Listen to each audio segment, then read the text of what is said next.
I want to bring up the conversation that we were having immediately before we went on the air today, and that is about The Rock and the Rock's interview on First Take from yesterday. We played a little sound from Stephen A. Smith talking to The Rock about WrestleMania, but even before they got into that, um, The Rock talked about now him being on the board of directors for TKO. And he talked about part of the deal is he has ownership of the Rock name. And he talked about, his grandfather, talked about his father. By the way, Stephen A. Smith, a big wrestling fan, Shannon Sharp, a big wrestling fan. For those who haven't heard it, definitely listen to Club Shay Shay and Shannon Sharp's interview with Ric Flair, which was outstanding. But a lot of wrestling knowledge between those two. And he just talked about pro wrestling. And I love, and guys, you know this. I love when they say pro wrestling and not sports entertainment. I get it. I understand it. But when it comes to the history of this business, I just love hearing those two words. And The Rock said it over and over again. And he talked about his grandfather. He talked about his father and how they never would have believed that there would be a day where, The Rock would have ownership of his name and be on the board of directors for the WWE. And that's exactly what's happened with Dwayne Johnson. And Shannon Sharp even said, you know what? Now that you have ownership of your name, I'm not calling you Dwayne Johnson. You're The Rock. And now he can use that moniker. Guys, and I'll start with you, Tommy, this is huge. When you talk about somebody who grew up in the business and went through the ebbs and flows of what this business can do, and The Rock described it, for him to be on the board of directors and for him to have ownership of his name, man. I know we joke around a lot. We talk a lot about The Rock, me especially about, with Cody and everything. But, man, the utmost respect for somebody like The Rock. But of course, and listen, you think about whatever sport you wanted to play. If you grew up, the Giants quarterback, Tommy DeVito, he grew up a Giants fan. There's one thing to play for the team that you grew up watching. And, playing in the NFL, Tom Brady always wanted to play, San Francisco. He grew up there. And you have all these dreams, Bully and myself going to Madison Square Garden, seeing these iconic moments, and then working for that company or wrestling in these venues. It's one thing, but then it's like very few could say like, well, I can't even say very few. One could say, yeah, you know what? I'm on the board of the biggest wrestling company in the world. It's as close to owning it as you possibly can, which I'm sure, he could. But I mean, it's a surreal thing what happened. And, with Rock, I mean, even the name of his company, $7, Rock is very, very a real person. And, you see it on his, social medias where he's meeting fans. He's also, stuff that he's done for his mom.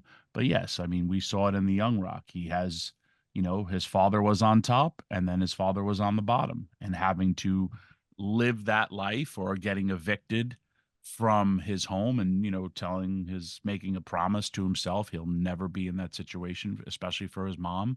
These are all very, very commendable traits of a human being, and he has worked his ass off. And he did it in the ring. He's done it in movies.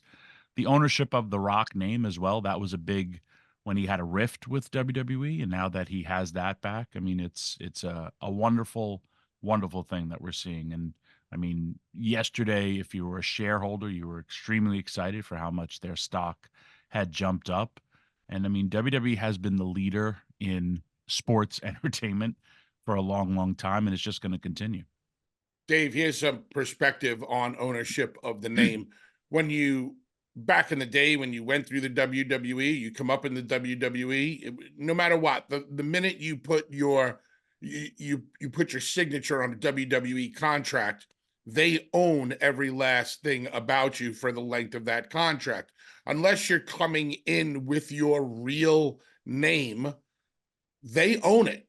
So being able to obtain ownership of The Rock is on par with any band out there being able to gain control and ownership of their own music and their own publishing. Dave, think about Cody. He was Cody.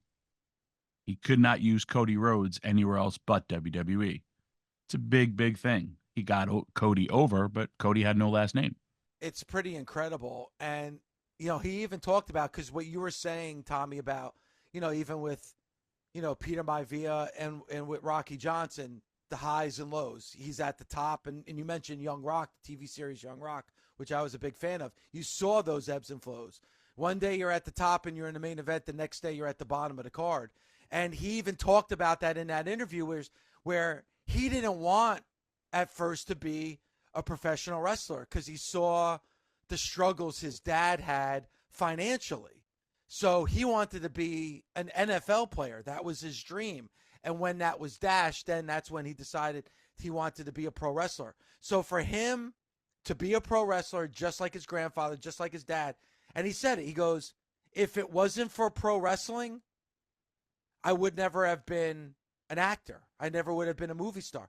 He goes, it all comes back to the family business, which is pro wrestling. And I always enjoy when people remember their roots and remember where they started from. And listening to that interview, The Rock has never forgotten where he's come from and what his family is all about. And I respect The Rock for that. And the business that The Rock witnessed as a child, the business that Peter Maivia was in, and Rock's dad, Rocky Johnson, that was probably the most difficult time to make money in wrestling, because Tommy will back this up. There was no such thing as a downside guarantee. You only got paid if people were in the arena that night. You got paid on the house. The WWF guarantee back in the day, Dave, are you ready for this? I think we may have discussed it once or twice. If you signed a contract way back in the day, the contract was a guarantee of 10 days per year for $150 a night. Think about that. You're a professional wrestler for the WWF back in the day, and you are guaranteed to wrestle for them 10 nights per year at $150 per night. So basically you're guaranteed for the year $1,500. Correct. And that was a WWE contract for a long time. And this is why I've always said every wrestler on the planet owes a debt of gratitude to Eric Bischoff. Because once Eric Bischoff came around, then there was guaranteed money. Then the downside guarantee became a thing. Now you could be lured to WCW and you heard like, hey, you'll make a minimum of $225,000 a year. Because before Eric threw some money around like that, none of that existed. It was that old school carny way of doing things, which is not really a wrong way of doing things, because no promoter is going to pay an independent contractor, obscene money or more than the houses dictated. So if nobody's showing up to the shows, that means nobody's over enough to put asses in seats. Why should you be paid so much money? And that's it. And I kind of understand, not that I kind of understand, I understand the way that business was done. When you spell it out and you look back on it, it sounds ridiculous, but that's the structure. And it's kind of like what you guys always say, it's betting on yourself. Can I take this? Can I do this? And can I withstand it? I mean, I've always talked about this show for the longest time. I didn't get paid for doing this show. And a lot of people said to me, what's wrong with you? Why would you do something and not get paid? But I knew eventually it would work out. And obviously I would have been able to make it my career, and it worked out. But it may have blown up in my face, and I may have put in all that work and not get paid at all. It's taking a big chance. But I see The Rock looking back at that structure that you're talking about, Bully, that his grandfather and his father worked through. And I can understand him saying, you know what, I'm probably not going to make a lot of money if I become a professional wrestler. But boy, if I can become an NFL player, then I'm going to be making next level money.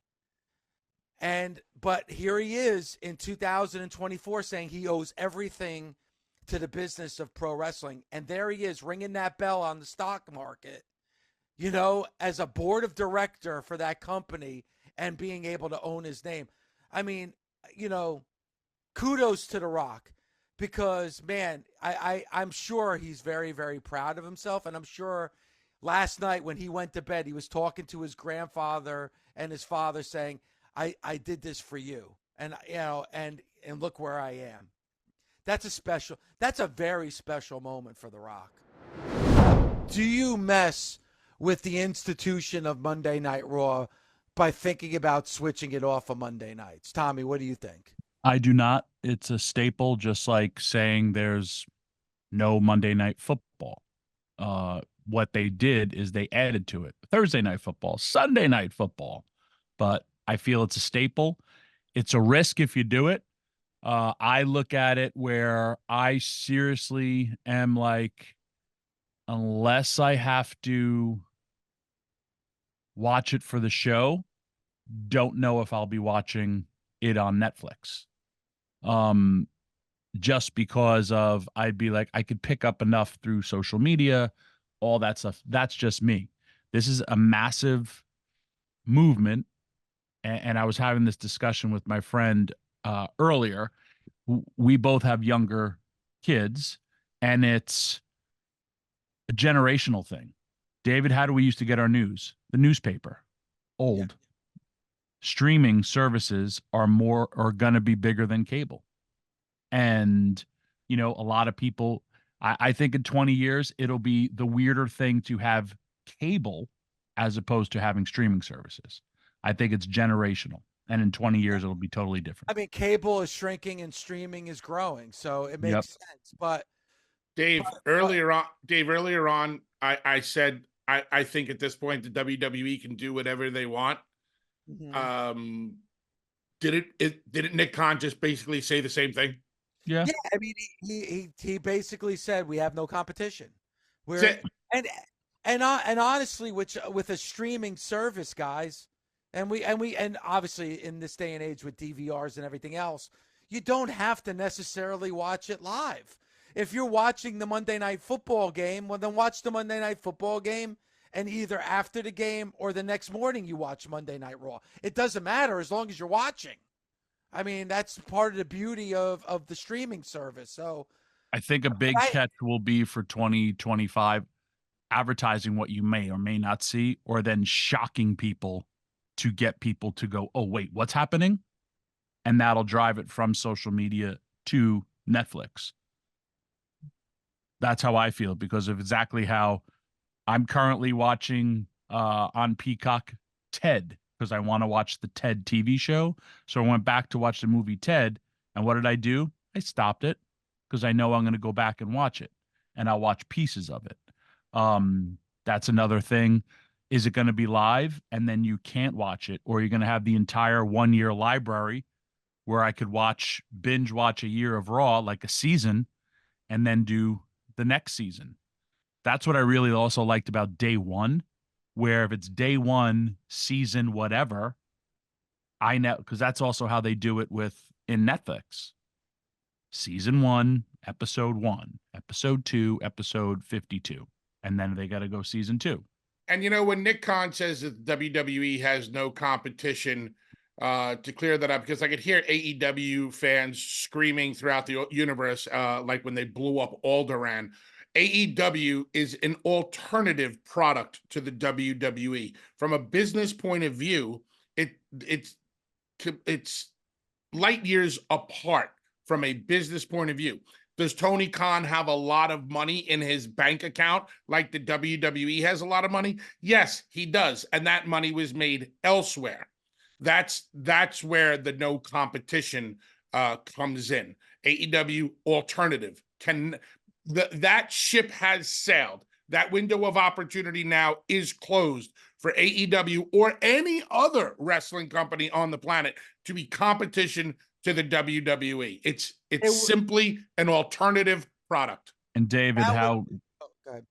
how WWE always did their business. Bully said it. Bully, and that was a very, very awesome observation because he lived it about the Attitude Era to now. What WWE always do, they would built it on superstars. Paul Heyman came in, built his company because he knew he couldn't compete. He built it on a brand.